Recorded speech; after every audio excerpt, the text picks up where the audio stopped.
This is Mr. Get It Right. And I'm coming back because I didn't do Love and Hip Hop Miami. And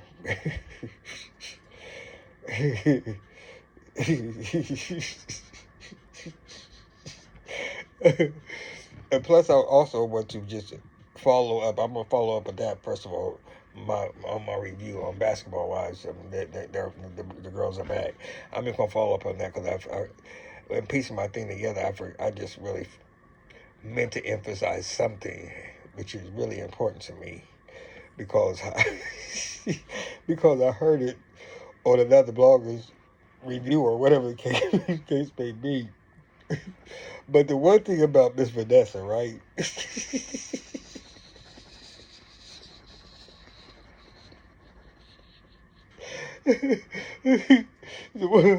The one thing about Miss Vanessa, she is a true basketball wife, and I give her that. Her husband is kind of fine, but the one thing about her is that bitch.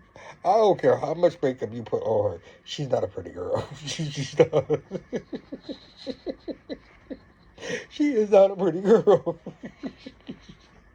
And when I've been just thinking about basketball, why, especially when OG, she's still around. I mean, because I'm sure a lot of things have been thrown his way, but for her to still be holding it down, she got to be, I'm thinking, a baddie. And she is not a baddie at all. She is, I mean, even in the, see, that is the saddest part of the saddest part is, right? The saddest part of the saddest part is, before she even came on to shoot the scene, she was in glam for I don't know how long.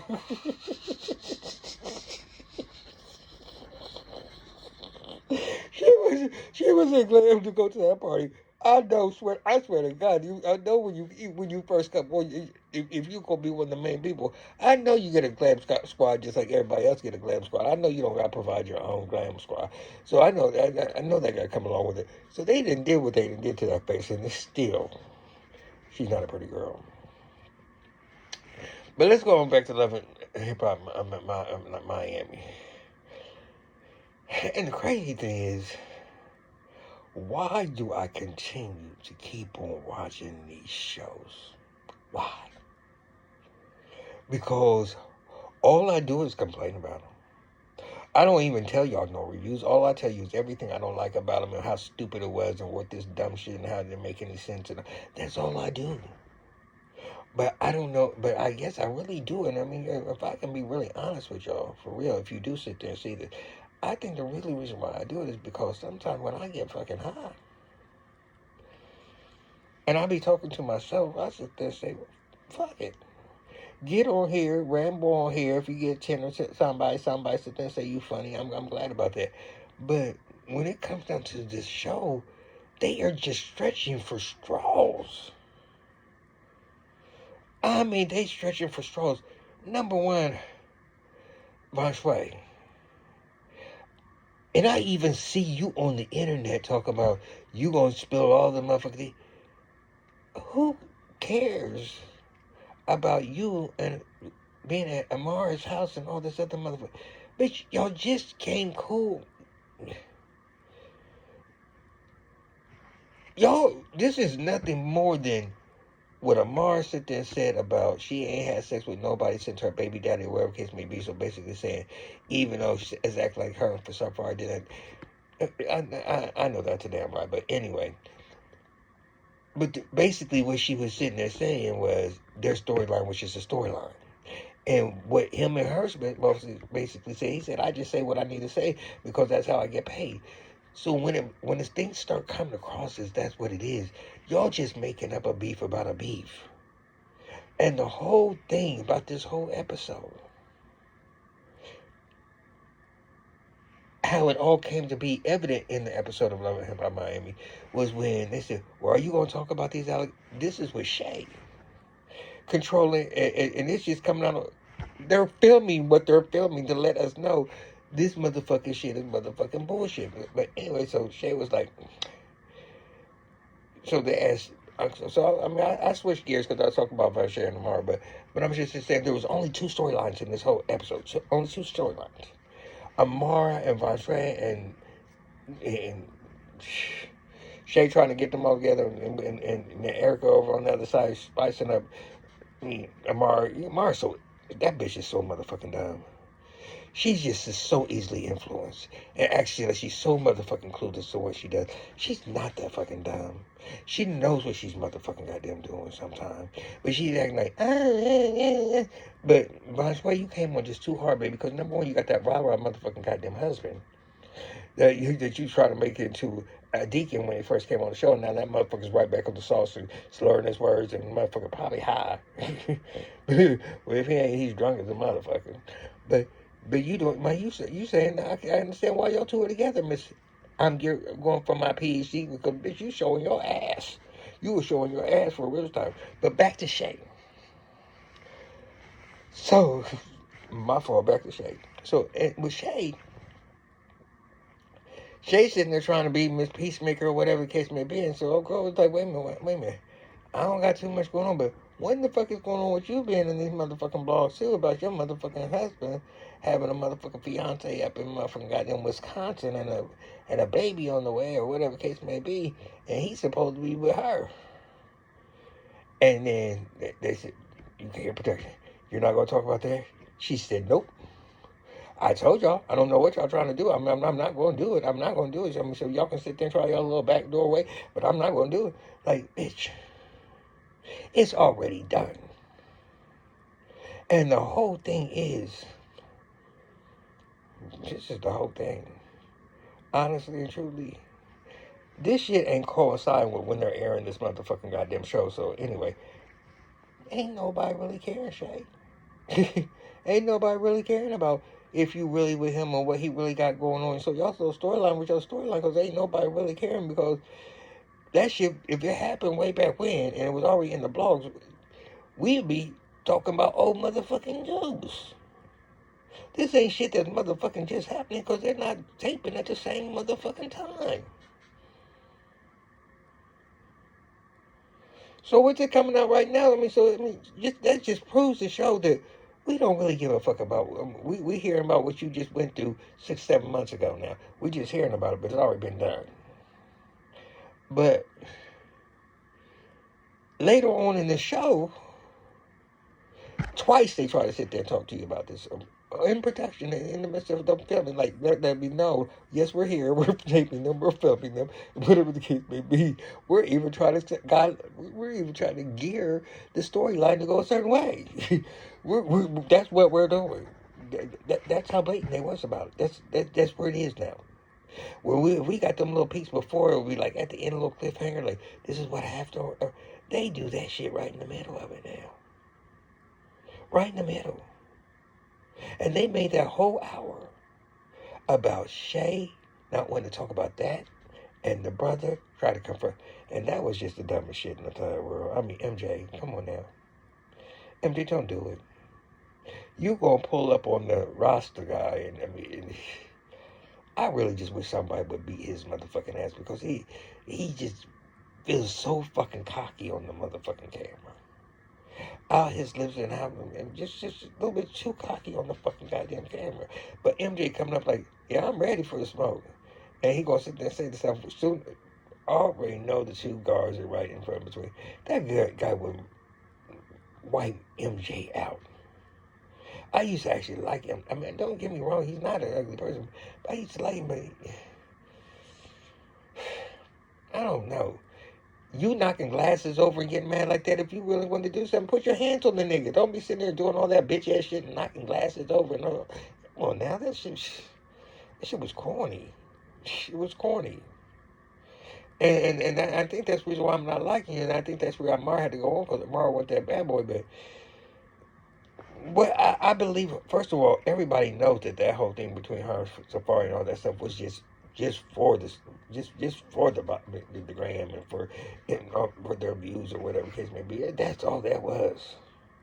That was their storyline, what they was coming into. I'm not sitting there saying she didn't get nothing the motherfucking dick along the motherfucking goddamn way, but I'm just in there saying she was in there for the ride. That's all that was. And Ray and Princess, they weren't on this time, But her coming back to Miami, I mean, first she was in Vegas, now you coming back to Miami because Trick was going through what he's going through, and now Ray wants to be this. And I'm like, Ray J, why do you have to be on anything? Ray J just makes my skin crawl. He makes, I mean, no, and I'm not jealous of him. I mean, because yes, he has more money than me, but he just makes my skin crawl. I'm so glad that they don't have him out being this player no more, because I'm gonna tell you right now, he don't have none of that in him. He is not a Lil Bow Wow still. Because Lil Bow Wow, as old as his motherfucking goofy dumbass is, he's still trying to act like... Cut it out at some particular point in time, y'all. Cut it out.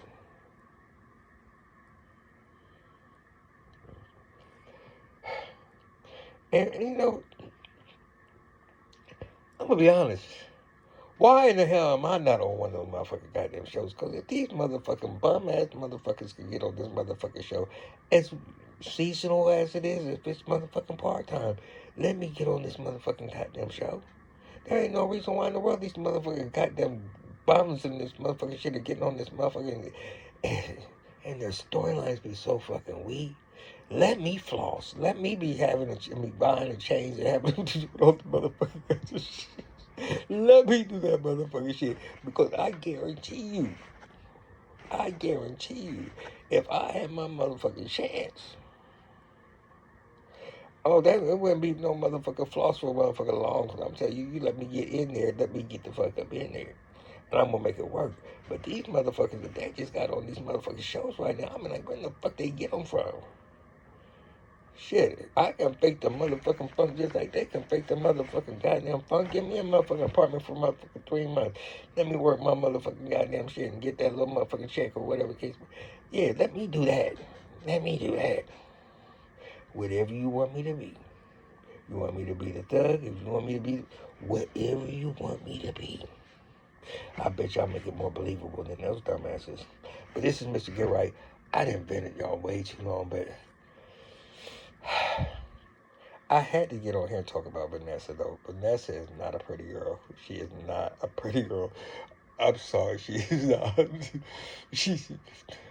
And the whole thing is, I like her. I mean, I don't dislike her. So that's why it's not like I'm dogging her. I'm like a Jennifer or whatever the hoe's name is, Evelyn. That was another thing. In the argument that they had, she said, how am I supposed to know that they still going together? Because he told me they wasn't together no more. He told me. You already know from being a motherfucking homewrecker and a motherfucking slut, but you gonna sit there and say you relied on he told you. I ain't heard that mother. I heard, and then sit there and say, I'm offended and I'm appalled that you will sit there. No, bitch. She said, use your brain. Evelyn, use your brain. They got a 10-year-old child and a baby, a newborn baby, and they've been together for 12 years. Use your brain. She said, well, how am I supposed to? He told me. Girl, you was 37 years old at the time.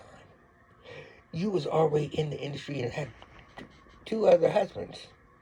So it's not like your bitch ass wasn't new to the motherfucking shit about what he told you. Because he can be lying.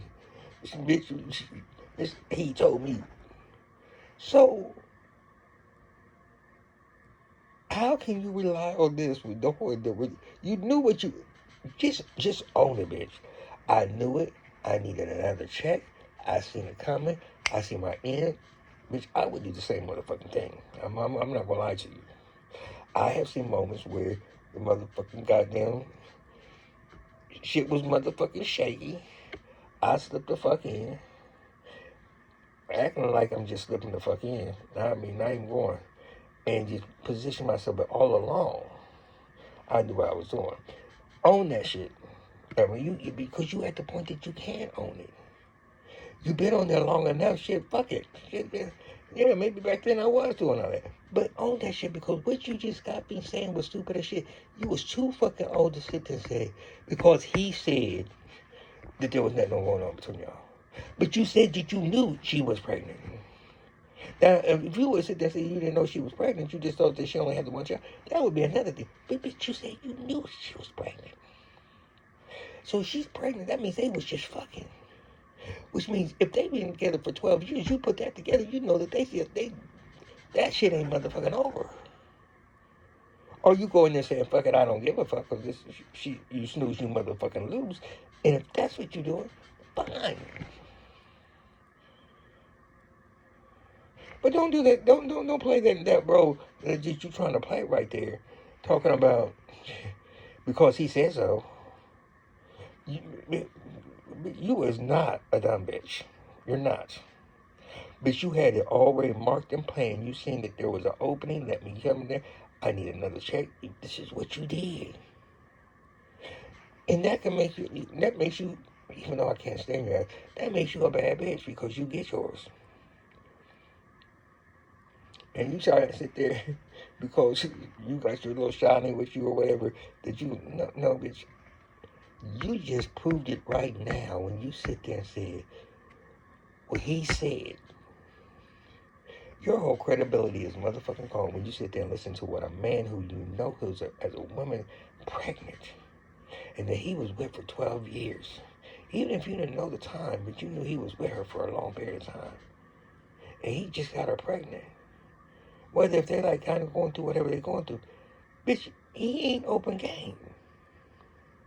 Or you just sitting there saying, fuck it, if the door is open and they're taking auditions, I'm gonna motherfucking step in.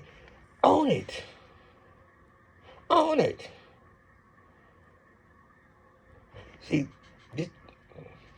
this is what happens to me when I'm getting high and how I talk to myself and how I be thinking about these shows and when I start thinking about what goes through my mind. So I just decide to just come out in my authentic self as I'm thinking it.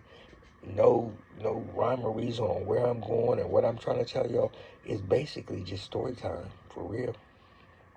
It's story time. And these are the things I want to talk to you about today. That's what I'm going to do. Story time. Story time. Because really, I don't really be giving y'all no fucking reviews. I just be talking about situations. Story time. Alright. That's what I'm going to do. All my reviews from now on are going to be story time and what the story time is going to be about. At least so you have an idea. Whether if it's love and hip hop, whether if it's what's the name, but it's just going to be a story time. Volume, whatever it is going to be. I'm going to start counting them now. This is going to be the new series to Mr. Get It Right Story Times. Yes. All right, y'all. I'm going to sign off from episode number 1. Story time. Basketball Wise / Love and Hip Hop Miami. I'll talk to y'all later. Like, subscribe, and share. Damn it. I don't want to be down here long. I'm trying to come up there so I can be with the big dogs. Yeah, come on now. Have a nigga. Anyway, holla.